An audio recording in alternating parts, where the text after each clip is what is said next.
Hey folks, this is the Between the Interviews show where I'll provide some context, background, reflections, and recommendations associated with the Capitalism for Good philosophy. While the interviews are obviously focused on highlighting businesses and their leaders through talking about their experiences and philosophies, the Between the Interviews shows will be mostly me connecting the dots, providing some additional insight, spotlighting the things that I'm listening to, reading, and watching in order to learn more, as well as some of the why behind where I am choosing to put my dollar. These Between the Interview shows will be sprinkled in between the interviews and will be posted on the main feed, but will also be posted weekly on the Patreon in video form. So if that's your jam, head there. There's a link in the description. All right, so in these next few Between the Interviews episodes, I'm going to do one of the things that I do best, which is walk backwards to outline this philosophy of capitalism for good through the lens which I view it through. A couple of notes. I took a lot of notes to try to keep me on track, be a little bit less rambly. And trigger warning if you are sensitive to politics and government and the word capitalism in the title hasn't already turned you off, I will touch on some of that, but please bear with me. I promise that although I strongly believe in the importance of talking about government and politics because it touches almost every aspect of my life, this is not and will not be a full-on government and politics podcast. Instead, my goal is to focus on how we use our dollar and how we make our dollar to promote good in society. Again, background on me through the lens that I view the world through. I studied criminology and political science in college. Shout out Missouri State University in Springfield, Missouri. So those things are naturally interwoven to me, but I recognize that this is January 2025, specifically January 26th, 2025 when I'm recording this. And I realize that many people aren't really looking for more political arguments or more political talks. Some people are, but I get that not everyone is. So I'm going to do my best to walk that line carefully, not just but today, but as we kind of go through this moving forward. With that being said, while I'm also not trying to be a mini female Bernie Sanders here, money can give way to power. And I'll kind of walk through a very vague example of that hopefully you can parallel to whatever situation might be more applicable to you. Maybe the example that I give, that situation is super applicable to you. Lucky you. If not, draw your own parallels here. The goal is I want everyone to think for themselves and be intentional through their own experience and their own lens. With that aside, if we think of this through the lens of a company, if you are an employee, the higher you rise in the hierarchy through your promotions, you're in line, you're promoting the company's vision, you guys are, really just working through, chugging along this machine. And the more high that you get, the higher position you have through your promotions and whatever, the more say typically you have in how business is conducted. So the higher you get, the more power that you have within the internal, sometimes external if you're external facing. And also typically the more dollars that go in your pocket. So the higher you go in the hierarchy of that company, you get promoted into a higher position. Typically you're paid more. Those things kind of go hand in hand. At the same time, without the people to pay for that company's good or service, there's no money to pay you more as you rise through the hierarchy of that company. So, while the higher ranking employee that's typically getting more dollars is also getting more power, the customer also has the power over their own dollar and, when possible, and given the capitalistic competition of today's society, in America, again, January 2025. The choice of which company gets that dollar is the power of that customer. That leads us here to how can we use capitalism for good? How can we use our dollar that we're spending or saving for good, for the betterment of the greater good? And how can we use the way in which we make that dollar, i.e., being an employee of that company, for good? Again, this is privilege, circumstance, time, availability, etc. That all comes to play. And not all of us have a choice in these situations. That's a whole other conversation for a different time. It's one of those rabbit holes that I will not slide down right now. But put a pin in that for later. We will talk about that later. What I'm getting at here is if and when you have a choice of where to purchase a good or a service, your power to decide can also give way to promote a business and the individuals that make up that business and how they choose to use those dollars as well. Again, so many caveats here. We've got human nature, free will, everyone gets to do whatever they want to do. You're never going to have total control and dominance over what someone else does, no matter how hard some people try. So, for example, let's say that you want a company to come trim your trees. You have 5 different choices of companies who work within your area that you live in. You can ask your neighbors for a recommendation. You can Google reviews. And those reviews can be, what's the quality of the service like? How fast do they get things done? Are they trustworthy? Do they do what they say they did? Did they mess up your property while you were there? But you can also read employment reviews.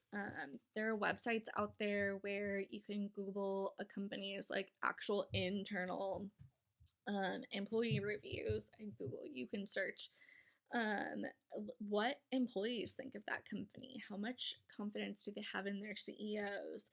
You can request quotes from these companies. You can evaluate them on their character and how they respond to your questions and those kinds of things. You can find out if any of these employees or leaders in the company are involved in your community. Do they sit on a school board? Do they sit on a nonprofit board? Do they hold a city council position? And if so, what decisions have they made that impact your life? Were those decisions for the better, or do they make your life more difficult? You can check to see if they make any charitable contributions. Put a pin in that. That's another topic that I'll kind of tackle later. Or you can just pick the one that's going to come out the quickest. You can just close your eyes and choose which one comes up first when you Google companies in your area. Also, you can just choose the quote is the cheapest. You, as the person, again, caveat that you have multiple places to choose from, you can choose whichever company gets your dollars and gets your business. So let's just game this out. Stick with me. Say you choose the quickest or the cheapest without asking all of those questions. I recognize not everyone else is a question master who's going to ask a million questions of everyone that they come across. That is my human nature. I am that person. That's not really feasible. I hear my sister Shannon in the back of my head being like, ain't nobody got time for that. I'm not doing that. No, this too much. You're getting in way too deep. But let's just say that you choose a company. You choose the quickest, you choose the cheapest, you choose whatever, however you got there. Let's say the owner of that company that's profiting from your decision to choose them has also chosen to pay their workers a little bit less than the competition so that they can keep a higher percentage for themselves. Totally fine. That's their prerogative as the owner of that company. They can do business however they want. Let's say that the owner of that company also chose to run for local public office and uses those profits that he or she made from their company to advertise for their position. The profits put them in a position to spend, I don't know, 5 times what their opponents are spending on their campaign. So when voters go to the polls in that local election, this business owner has the most recognition. Maybe they have a catchy slogan, something like, I care about kids, I care about education, I care about our city, whatever it is. And that sounds great. And so, on that face value, that person gets elected into office. Totally fine so far, right? This business owner, let's say, is also in an area where the position that they were voted into has the ability to vote and approve a budget. And this vote, in this scenario, approves a budget that lowers teachers' salaries within their area. And in exchange for that, or, we have to cut teachers' salaries so that we can give some higher monetary incentives to local businesses, i.e., the owner. This also could be done under the understanding that that local business owner says, this is going to be so great because our economy is struggling, our city is struggling. If we give some monetary incentives to local businesses, so we're going to kind of inflate that portion of the budget while we're shrinking our school salary budget, we're going to bring more businesses to the community. We're going to have more local businesses. Every other local business is also going to benefit from. Also, they themselves might be benefiting from this. Again, just an example. Stick with me as we walk through this. So they approved this budget with lower salaries in your school. That was a part of it.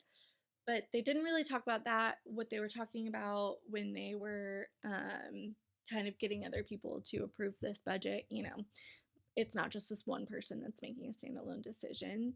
They also have to get, the majority of people on, say, city council or the school board or whatever it is. Those decisions are made differently depending on where you live. So again, I'm going to be a little vague about those positions there. But you, as the person who also in this scenario, chose to get your trees trimmed, you also have children. That's why you needed your trees trimmed. You want to make sure that your backyard and your front yard are safe. You don't have dead tree limbs falling while your kids are out there playing around. So everything's totally fine and totally cool here. Your kids are attending the public school that's funded by that approved budget with the lower average salaries. So now the salaries in your school district are a little bit lower than that area or the state. And so the effects of that means that you're starting to get less qualified teachers that are going out for those open positions in your child's school. So the quality of their education starts to go down as they get older.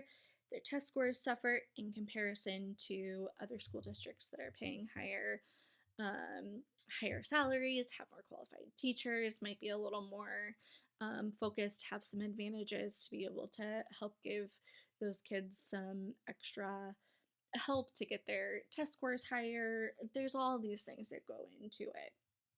So your kid, their test scores suffer, their options for higher education start to narrow, and as does their opportunities in the future.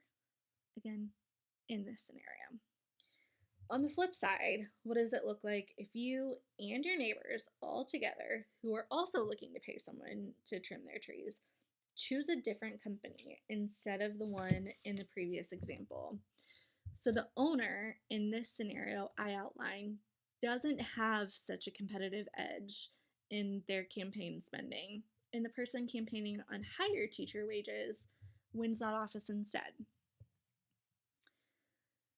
Or maybe it is that they don't run at all. Or maybe it is that you chose a company, you did do all of that research, your highest priority was teacher salaries, you found out that that person was on the school board and, in fact, has a history of voting for increased wages for teachers in your area, you see the positive impact that that's having on your kids. So, therefore, you choose that company because your beliefs and that owner's beliefs are in line there. If I'm losing you with all of that campaign talk, don't worry, that example is over. But it does show that our decisions have impacts on the other areas of our lives. And this is also why I choose to highlight the inherent motivations of business leaders with the vision of what the greater good looks like. Human nature is complicated, people are complex. It's near impossible to predict what other people will do. Even if you choose a company, doesn't mean they're going to use those dollars that they got from their profits in order to directly lead to the bettering of your life. Or it doesn't mean that because you chose the person who owns the company who sits on your school board is also going to pay their employees fair wages or is going to be able to come out to your house the soonest. Maybe you're going to have to wait longer. Maybe you're going to have to pay more.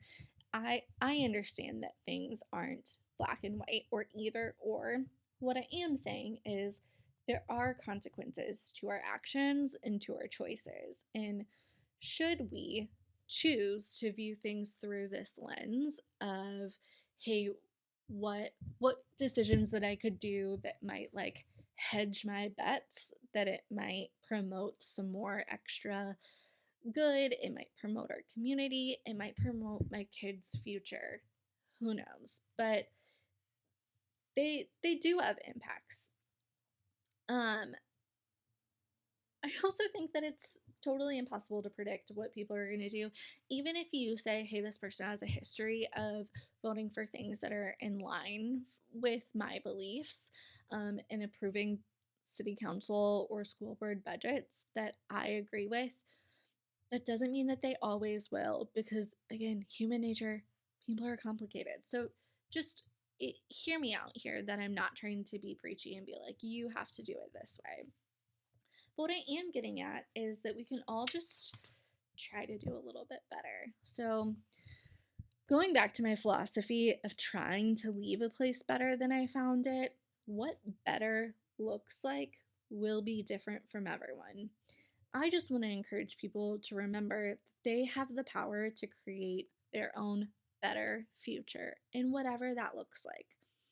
So here I'm presenting some of the how options through the lens of the power of our dollar and how we make our dollars as employees in a capitalist society.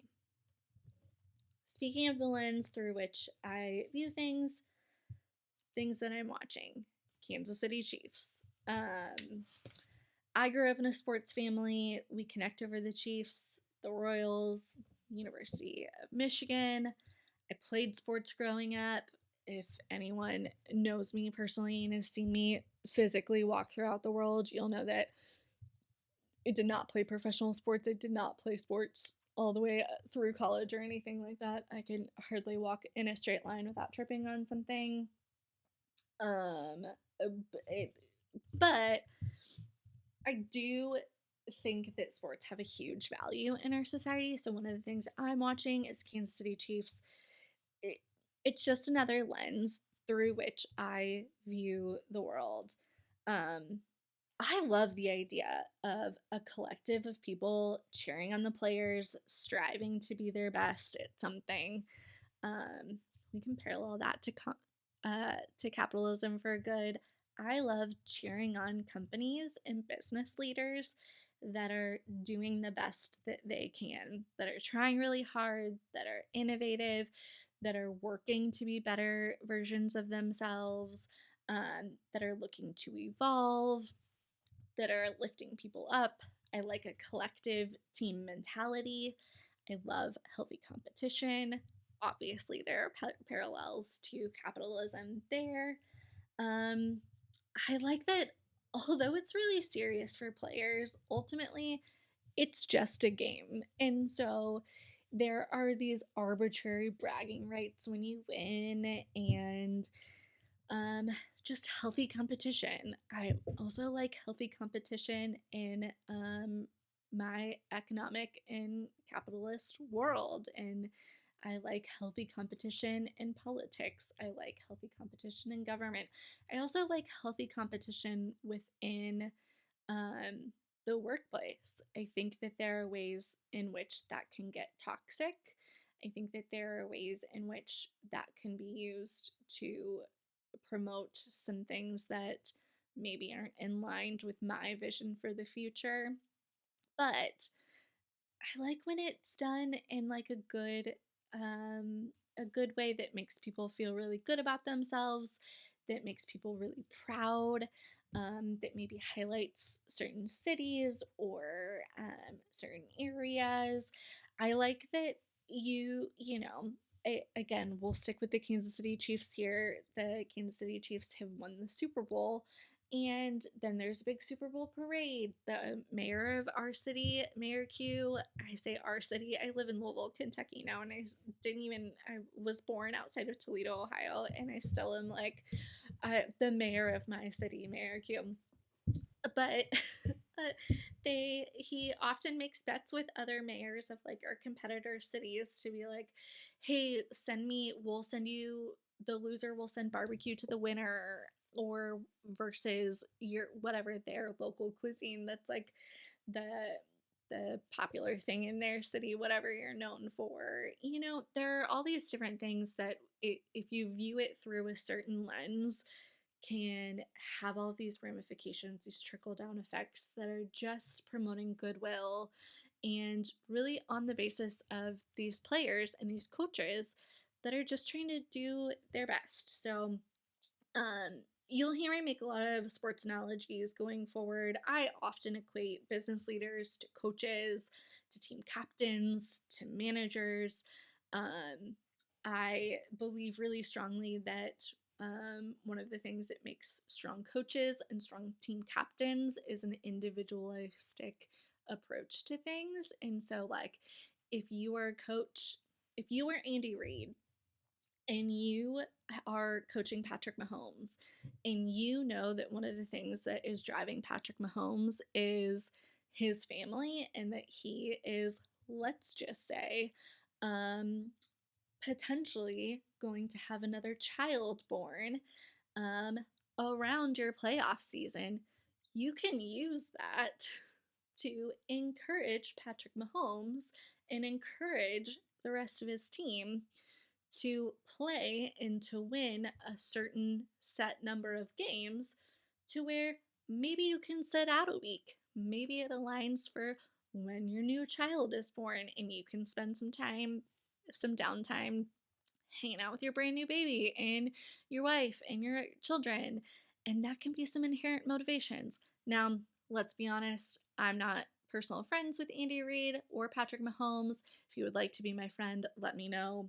I'm available, have some spots for some new friends, would love to. But let's just say that that were real life. That's a great way as a coach to tap into your players' inherent kind of motivations and use that to encourage them to better themselves and to want to beat their competition so that you can have that time off. That also, you can translate that into being um, a manager or supervisor in a company. If you know what the motivations of your employees are, you can use that to be able to encourage them to be better versions of themselves, increase productivity, better quality. That also, if there's increased productivity and better quality, likely they're going to be bringing in more revenue for you. Put a pin in that. We'll talk that through in a later episode, but it's got all these trickle down effects that um, can really impact people's lives, which impacts potentially society at large. So again, that's just the lens that I view things through. Again, personally, today is again January 26th, 2025. So I today, as a Kansas City Chiefs sports fan, am getting together with my family and my friends. I'm going to cheer on the Chiefs for the AFC Championship tonight, and hopefully just spread some goodwill within my local little circle here. So, in the spirit of sports, I'm not trying to tell you what to do, but here's where I'm putting my dollar. Recommendation here is Charlie Hustle. I'm wearing it right now if you're watching this on video. They are a company that is local to Kansas City, Missouri. They sell these high quality, locally based designs of high quality clothes. They also often partner with local nonprofits and do these give back efforts where they donate a portion of some of their select specialty shirts for a need going on in the community. And that's something that I feel really good about. I'll post a link in the show notes to Charlie Hustle. And then also, if the teacher salary example struck a chord to you in a positive way or a negative way, but something that you want to kind of dig into more, currently teacher salary determinations vary by state. So some local school districts are the ones that choose. Some states have minimum wage and other requirements. So I encourage you to check out ed.gov and or your state department or local Department of Education or local school board websites, depending on where you live, for more information. It'll be specific to your area, how that works. So I encourage you to, if that's something that touches your life and you would like to know more, kind of dig in, figure out what are those impacts and how you might be able to make some strategic decisions. Just put that in your brain as a tool in your toolbox or a book on your bookshelf for whenever you might need it, whenever you are making those types of decisions. All about trying to give ourselves the information, the tools, the experience, the resources in order to make the best decisions that we can. All right, that is it for today. Let's go out and leave this place better than we found.